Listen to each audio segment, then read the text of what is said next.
Okay. Okay. Do you guys have any question right now for him? I just have a comment. Thank you so much for sharing. I really resonated with what you were saying. A couple of years ago, I kind of had my own little midlife crisis, and everything you said was like completely validating. So I really appreciate it, and thank you for sharing. Well, thank you for sharing as well. It took me up until this point, I'd like to say, to realize that even though we don't like being in pain, we're pain-avoiding creatures. Pain sucks. Who wants to be in pain? Our pain is valid. Our pain needs to be honored.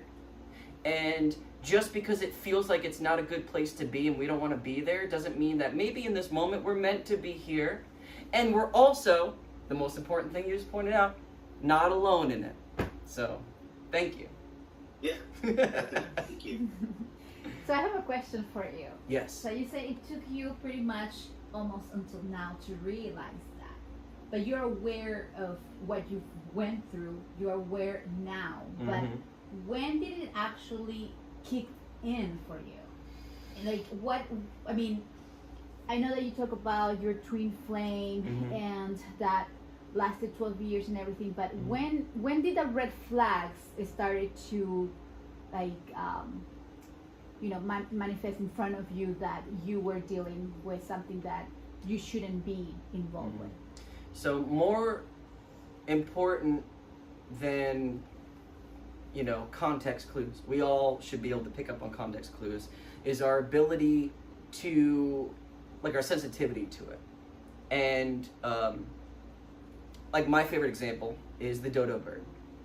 The dodo bird went extinct because it had no natural predators, and when people came to the island, they would just walk right up to people because they had nothing to fear. They were just like, oh, what? It's a thing. They had no natural predators, so people would just go up and bonk them, and then they all went extinct. And they didn't learn that this was a threat after that happened because they spent so much time not realizing, or not having the natural predator rather, so they just didn't have enough time to really process that this is a predator, because they had no context for that at all. So my twin flame must be a master level sorceress, because she was so good at only showing one side the entire time. There were clues that I could have picked up on after the fact. Now in hindsight, I could be like, oh, she was always with someone, but she was talking to me? That's weird. But of course I wasn't thinking of it that way because of the validating way that we spoke to each other. I always thought, it's like a star-crossed lovers thing. We're always meant to be together, but we can't because, she has someone, or once I got into polyamory and I learned that, you can love more than one person. It makes sense. She loves more than one person, but she was with this guy first, so she doesn't want to just leave him for me, even though the feelings are valid.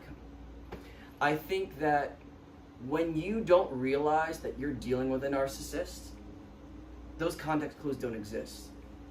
Even if in hindsight it looks like you could pick it up, in the moment you can't. Definitely not. I know I couldn't have. Especially if you're not living with this person, you're not in this person's life physically all the time.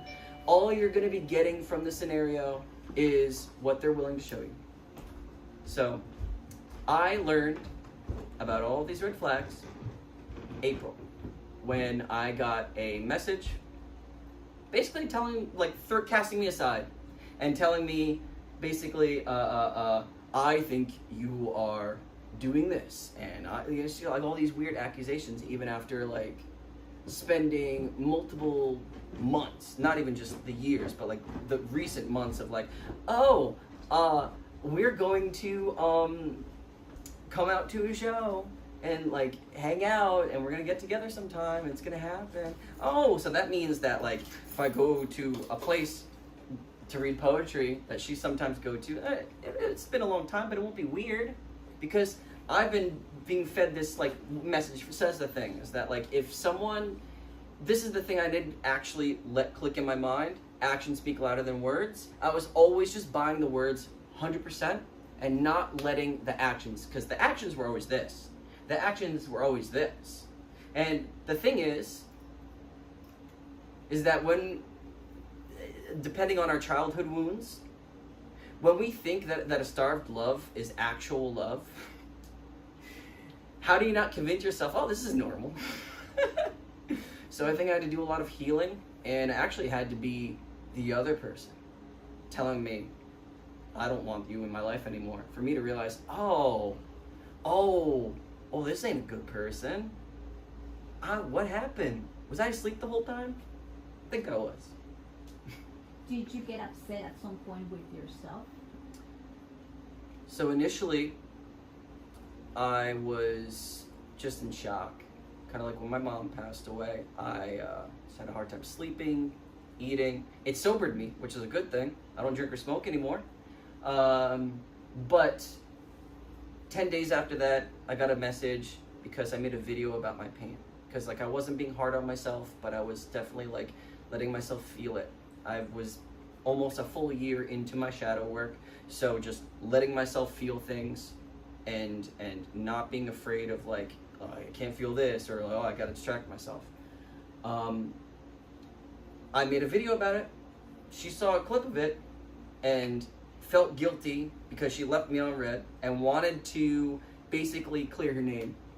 And the way that she did it was, hey, just so you know, I never tried to hurt people in this lifetime, and don't see me as the bad guy. Okay, and then so it took my therapist even, because we can't just use one mode of healing. We gotta try it all. It took my therapist recontextualizing everything and be like, bro, she saw your video about your pain and made it about her. How's that not a narcissist?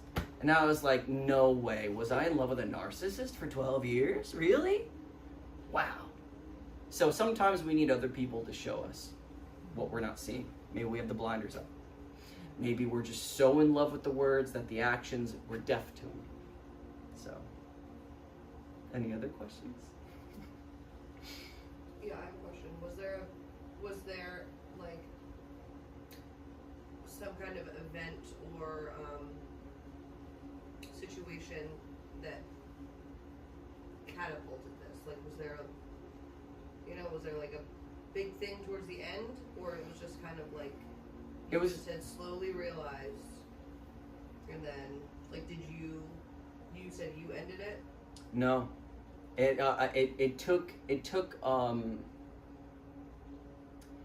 her basically telling me, like, because I went to a public space that she sometimes like frequents, and this is after months of her saying, I want to come to a show, or we'll get together soon. Okay, well then, us being in the same space, it's been a long time, but it won't be a negative thing. It took me going to, also, I even asked my therapist, I was like, I don't know if I should do this. And he was like, is it a public space? Is it a public event? Just go. It doesn't matter if she's there or not, because obviously I was a little nervous. Oh, I haven't seen her in 12 years. Or what if she's not ready? Well, what if she's not even there? What if you're just there and you meet new people and you get to read poetry and have fun? And so I was like, okay, I'll do that. And then I did that, and that is what blew up in my face. Because apparently, I was using her personal space as a conduit to get into her life. And this was someone that just a week before that told me, I feel like I've always known you. I feel like I've known you my whole life, even before we met. And even all these years that we've been apart, even though I'm sure I don't know you truly, and I always feel so seen by you. And you're this guiding, inspiring, influencing light in my life. And these are all things that were said to me that I felt about this person. But, oh, you're saying this to me? That's validating how I'm feeling. That's making me think that, oh, we're on the same page. Especially if you go back to 2017 and we had our last conversation, and I basically am like, hey, no more indirectness. I've had feelings for you. I've always had feelings for you since we met. But I respect your space and I respect it. And she's like, well, you're not wrong about me. I've always had feelings for you too. And if it wasn't for the person that I was with, then we would definitely be together. And then apparently, when we start talking again in 2013, and we have this very, almost like we met for the first time again, just very like intimate, in deep conversations about everything. Apparently, those conversations led to her making a very difficult decision, which was leaving the guy she's been with this whole time. So I didn't want to get ahead of myself, but of course we like to get ahead of ourselves sometimes. So of course I thought, oh, this means that at the very least, we'll be able to be friends in person again. You know, it's been a long time, so I don't expect like her to jump from one relationship into another. You know, even though we have all this established stuff, like let's just be friends again in person. To make this even more interesting, I was actually in a very weird position that I wasn't aware of. One of the reasons why I was being shot down so sharply was because she was in the process of leaving her fiance for someone else, and that wasn't me, that she worked with, and she knew while she was with me. So now in hindsight, I was not just in love with a narcissist that was using me as a backup boyfriend, that was using me as a source for energy and for validation. I was also in love with someone that's not loyal. And I'm guilty. I was helping her emotionally cheat on her boyfriend for a few years. Obviously, I'm guilty of that. Emotional cheating is still cheating. But what about me is attracting this experience? Why am I attracting that? And that's why I opened with that. We, as empaths, kind of need the opposite, so we attract the opposite. Because we're so willing to give it all away, we attract the people that are willing to take it all and give nothing in return. Until we learn to not do that anymore. That's why this whole event is so important. Why the theme of this specific one is so important. The transition to our freedom. It couldn't be any more clear in hindsight how captivated I was. But we live and we learn. Any other questions? Hi, Kirsten. Do you know Jeremy? Yes. Hello, it's Ash. Hi, Ash. Hi, Kayla. Hey. Yeah, I have two little questions, and they are, what would you tell someone who's having trouble connecting with their intuition? And then the follow-up to that is, what are some steps they can take? So, since the two are so personally linked together, I'll combine the answer, and I'll speak from my experience, since I know everyone's different, and something might work for one person but might not work for another person.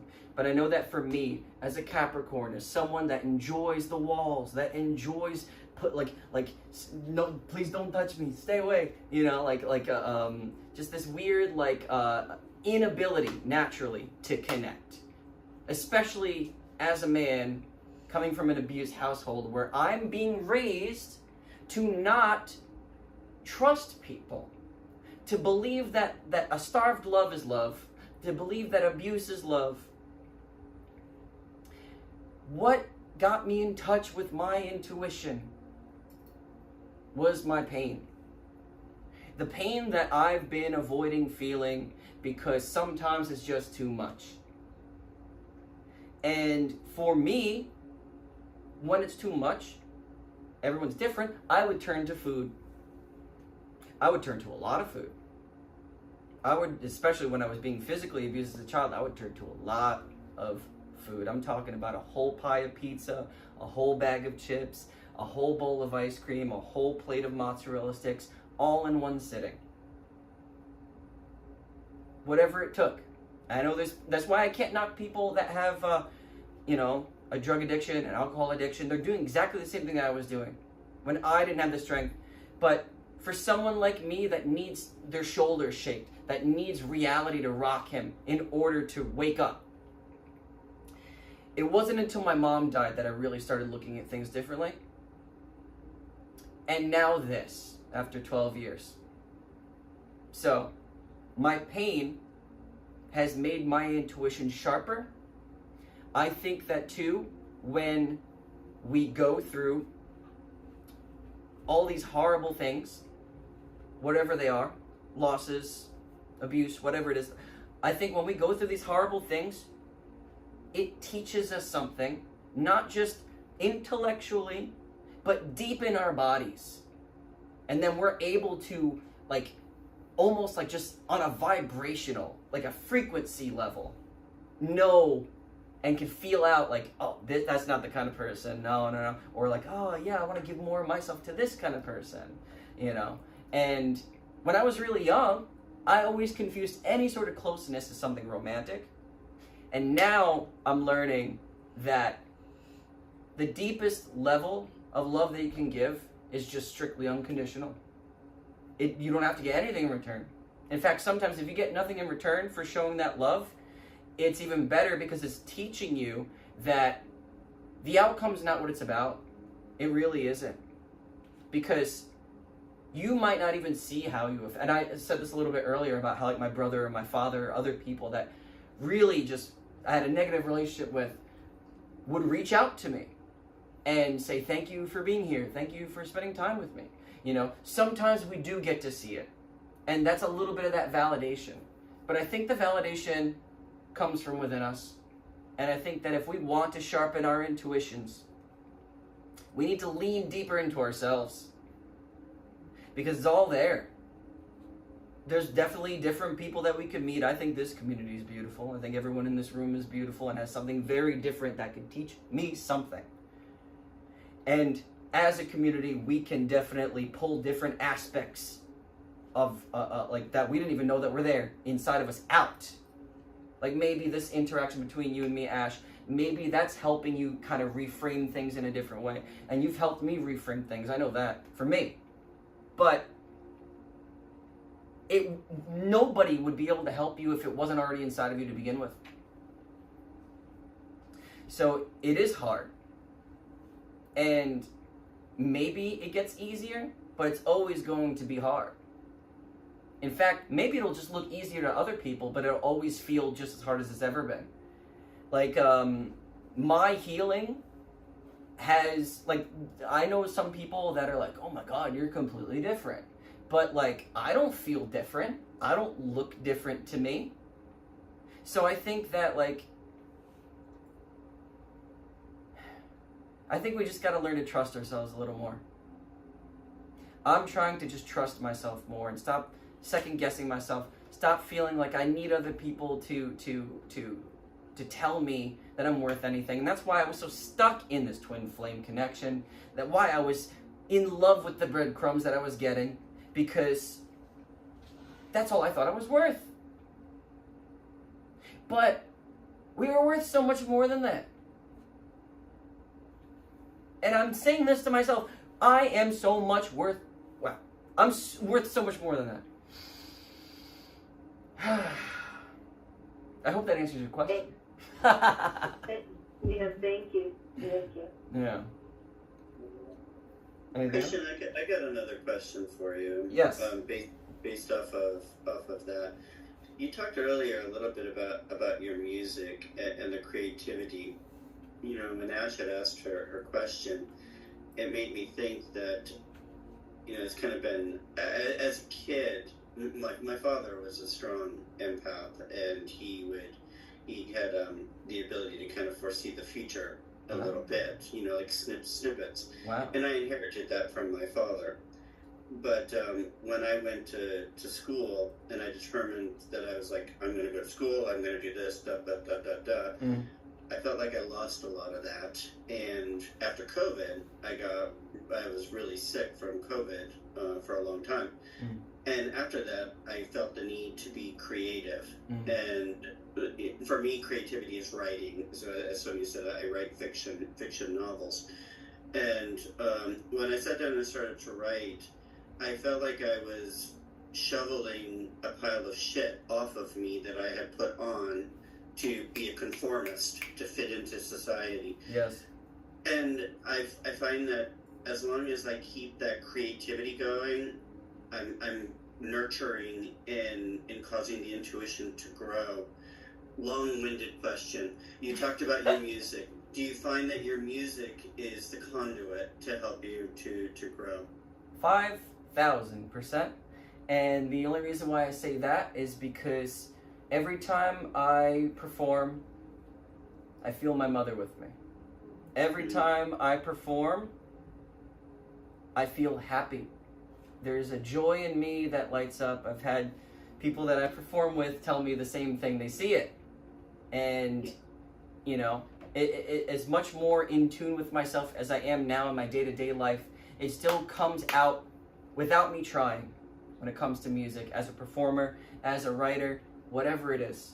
And I think the reason why they felt like you were shoveling shit out is because that's alchemy. That's what alchemy is. Alchemy is transforming our pain into something else, and the creative process is the most effective way to emotionally up-level in my life. Yes. Yes. Oh. Love that.